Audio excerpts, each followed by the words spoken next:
Welcome back to In the Zone, the Washington, D.C. sports show bringing you all the latest in local sports news. I'm your man, James Flamez, sitting there with Jason Herbek. What's up, man? What's up, Jason, again? Now it's time to go and talk about some other big NFL stories that are impacting the league this year. And we're going to start out with we'll start out with player transitions. Yep. What player acquisition you think is going to make the biggest impact this year? I think Cobb going to the Cards, that's the biggest one because that changes the fate of both those teams. The Cardinals, I think it instantly makes them the favorite in the NFC West, and it also makes the Eagles a little dicey because you know Vic's going to get hurt at some point this year, and you're relying on Kafka and Vince Young as your backups. That's a huge downgrade from Kevin Cobb coming in and playing a few games. So I think that's the biggest move of the offseason. You know what's a move I'm thinking might be a huge impact move when it's all said and done? Hightower? Well, besides Hightower. Albert Haynesworth to the Patriots. I think Haynesworth to the Patriots is going to be a huge move when it's all said and done because nobody knows how to get the most and the best out of players like Bill Belichick. And I think he's going to put Haynesworth in the right situation to just be successful. And at the end of the day, Haynesworth doesn't want to play every play, just certain plays, as we've seen here in Washington. He has to lay down between plays every once in a while. Yeah, that might be so every now and then, yes. But I think that Belichick is going to put Haynesworth in a position to just be dominant. And I feel that the Patriots already have Brady on offense.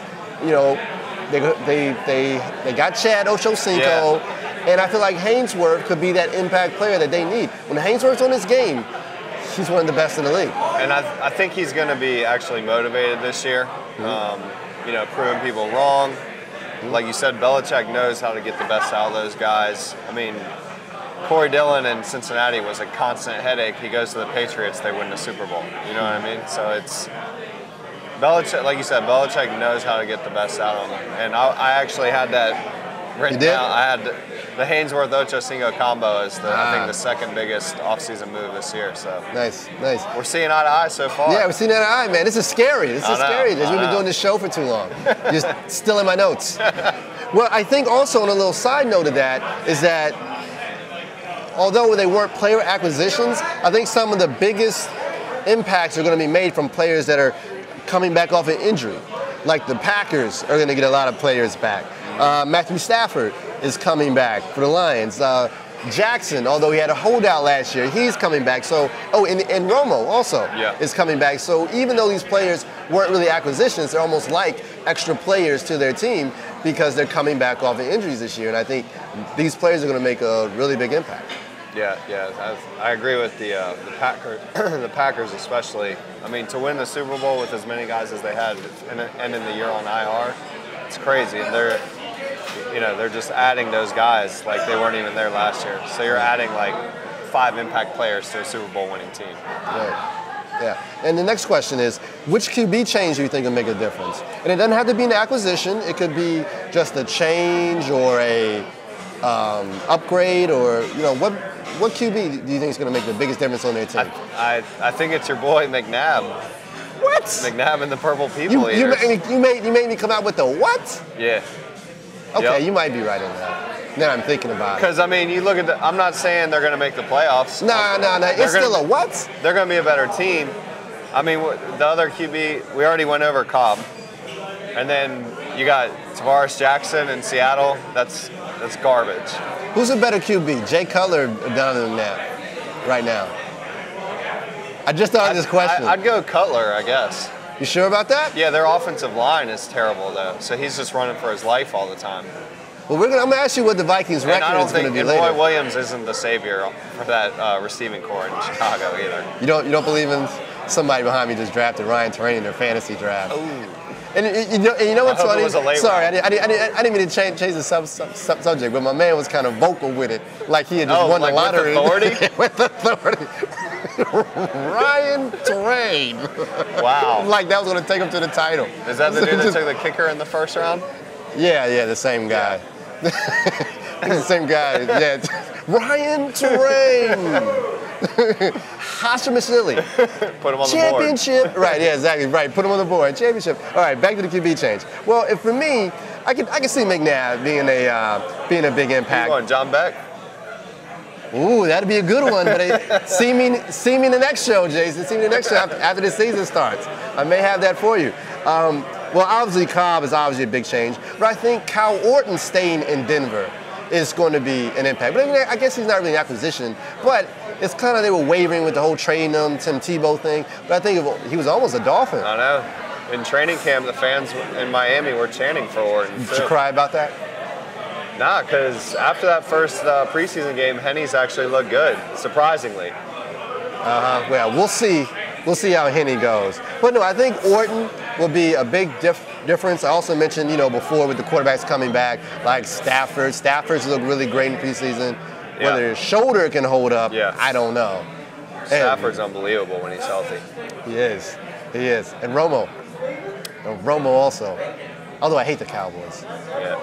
I guess that's like you saying, who do you hate? The Patriots or the Jets? You hate the Jets. Much more, yeah. Would you ever draft a Jet to your fantasy team?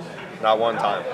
Not one time. You would never draft a Jet. No chance. I did draft a Cowboy once, Marion Barber. He served me pretty well in fantasy leagues. So, but anyway, I get off topic again. But yeah, so I definitely think Orton, Romo, Stafford, it's the number ones that come to mind. McNabb, I think, is definitely in there. Trying to think if there's any others. You got Hasselbeck going to Tennessee, but Hasselbeck, Tennessee is, you're right. Tennessee, you're right. Hasselbeck's a non-factor. Yeah. Tennessee ain't going nowhere. Kerry Collins to Hasselbeck, that's trash for trash. Man, harsh criticism, Jason. I mean, at this point. 10 years ago it would have been trash for trash. Would have been a nice trade, I guess, but it's terrible, Jason. Come on. You could be watching the show. His mama could be watching this. Sorry, Miss Hasselbeck. There you go. That's being real. And Miss Collins. Yeah, that's nice. That's nice. Well, we will talk a little bit more about the NFL later, but now it's time for a new segment, Jason. A new segment that we're going to start here because I know for all you car lovers, you were asking us, you was begging us to, get in a little bit of that. Like my man Ahmad here, the bike man over here on camera, Ahmad, he's got his fresh wide. So this segment's for him. He wanted to make it out, to Ocean City, but he couldn't make it. So your man James. You're bringing Ocean City to him. I'm bringing Ocean City to Ahmad. Exactly. To Ahmad, the cameraman. Can we bring secrets down here too?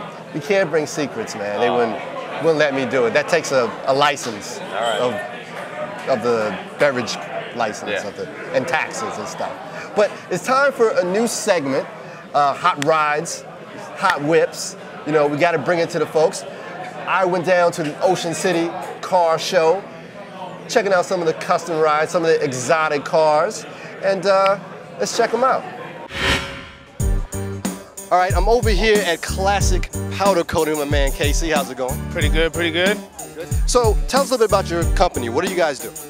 Basically, we're based out of an auto body shop. It's been open about 35 years. We do custom paint work, wheels, motorcycles, pretty much anything metal, just trying to expand the whole powder coating industry, get everybody to just know what it is, and believe in us. You see the work, and then, and then people start believing in that, and, start growing slower and slower, but we're getting there. And you yourself, how did you get into the custom business? Was that something you always wanted to do? Yeah, I grew up doing it. I grew up, in a family shop, 35 years. I've been working full-time since I was 15, so I've pretty much been into it since I was like 8 years old. I got the paint guns tatted on my arm. Nice. So, I'm pretty diehard about it. I live it and breathe it, and we got a couple vehicles here, the Hummer. We did the wheels on it, 26s. We did the white lip and the black center on it just to do something different you can't buy from the factory. Just something different. Everything we do, we try to do it different than the next person. But Nice. So tell me, these bikes here, okay? Now we're gonna go down here one by one and we're gonna see a little bit of what you guys got going on. So show me a little bit about this bike here. This one right here is a Honda 600RR. A lot of fabricating custom work. It's actually got a set of Harley wheels on it that were fabricated to fit this. You see how low it's sitting? It's got an air ride in the rear, so it's fully adjustable. It'll come up 6 inches and go down 6 inches, which pretty much is for looks. Got everything on the bike It's powder coated, all the metal, the wheels, the frame, case covers, everything that's black and gloss blue and gloss black has been powder coated, and the bike has been painted satin black. We also did that at the shop as well. Okay, nice, nice. Now I see this says zero gravity. That's the name of the bike? This is a fast bike. This is a 1300 Hayabusa, which is your bigger bike, one of the faster productions bikes ever built. We got a great paint job, the black and leather and suede seats, fat tire, 240 kit. You know, very clean and simple, not too much. All right. Now, Casey, tell me a little bit about this Skins bike. No, I will assume you're a Redskin. Oh, die hard, die hard. This gotta be one of my favorites. It's actually a drag bike. It's not really a show bike. We built it to be pretty, but it gets run every weekend at the track. I got a 350-pound guy that rides this bike with 150 shot of nitrous, and it scoots him down the track. So, you know, I'm definitely a Redskins fan, based right out of DC, close to DC, so one of my favorites. We also did the paint work, and we did the two-tone wheels to match, so you know, definitely eye catcher at today's show. So, I'm looking at the bike here, so tell me, would somebody come up with this design and you guys, you know, customize it to fit the bike? Is that? Yeah, he actually brought me the bike with ideas of what to do, and he was actually real cool. He listened to my ideas. We kind of went together, and he pretty much let me design the bike and do what I wanted, and you know, it came out real good. He gave me a couple ideas of what he wanted, and we worked together. Nice, nice. And last question here, customizing. You personally, do you get enjoyment out of customizing trucks, bikes, or cars? Like what's you personally? This is my everyday driver right here, the green Joe Gibbs Silverado. It's got about 425 horsepower, 24s. It's got the new Camaro lime green with the custom pinstripe. It's got a supercharger. I got an Eaton supercharger on it. I enjoy everything, man. As long as I can paint it and make it pretty how I like it to look, it could be anything. It could be a boat, it could be a scooter, you know what I'm saying? I like it all. It's just, every job is new to me and I enjoy doing it, so. My man Casey, rolling big, man. Thanks for joining us. No, thank you, man. Everybody enjoy the show. All right, I'm over here at the Obsession Motorsports booth. Man, you guys got a lot of cars out here. Yep, we do. We do a little bit of everything. We got the diesel trucks, the motorcycles, we got the import Lexus wide body, Camaros, we got air ride suspension, suicide doors in the 62 Lincoln. We got it all, man. Up to the old Cadillacs and the new 300C. So we do a little bit of everything, just showing people we do every flavor. So whatever you like, we can handle it. So, right. You know, we're having a good time at the show, you know, showing a little bit of everything. Nice, nice. Now my man's over here judging the rides as we speak. Are you nervous at all? Oh yeah, you know, it's you never have enough time to work on your own car. So you know, my car's never done because I'm always working on yours. You know what I mean? So you know, yeah, it is a little bit nerve-wracking, but you know, it's all fun. We come out here to meet people and see new customers, and we have just a general good time. You know, it's, you know, camaraderie. People like who love the hot ride. You know, hot rod lifestyle and stuff, custom car lifestyle. So it's fun, man. I mean, they got a lot of big names coming out here. I guess Big Black's supposed to be here, and who else? Waka Flocka or something? Yeah, Waka Flocka. Yeah, so it sounds like it's been a crazy day. So we'll see. So far, so good. We're having fun. Rained a little bit this morning, but so far, so good. The sun came out, so hopefully we'll have a good day, you know? Nice. I saw Debo in here earlier. I don't want you to get jacked for a car, so. Yeah, that's what someone said. Yeah. Debo's here. I said, oh. Now back to this judging here. Now, as an artist, like you said, you feel like it's never really finished, and you know, and I'm an artist myself, so I understand. Not for cars though, sure. but I understand. It's like you always never feel like it's done. When can you put down, you know, the brush? Oh man, that's a tough question. I guess when you retire, you have time to work on your own stuff. For example, you know, it's.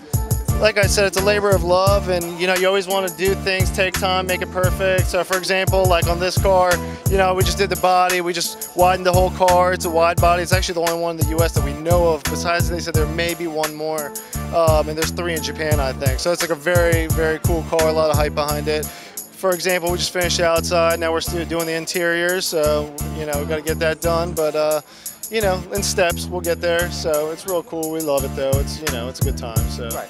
Now, if somebody want to get in touch with Obsession Motorsports and have you guys work on their ride, where can they reach you?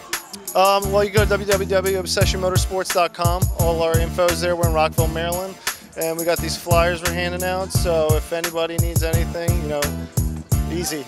www.obsessionmotorsports.com. Look us up. We're here. We're right in Rockville. We're open 6 days a week. Anything you can need from, you know, paint, body, mechanical, high performance dyno tuning. We build drag bikes, everything. So from racing to show and go, you know, we do it all. So You guys aren't too far from me, so I may have to bring my ride up and get it custom. bring it. We'll get you pimped. Yeah, Pimp my ride. No, good. Thanks for joining us. Hey, thank you, man. Have a good one. All right. Yep. Have a good show. Yep. Thank you.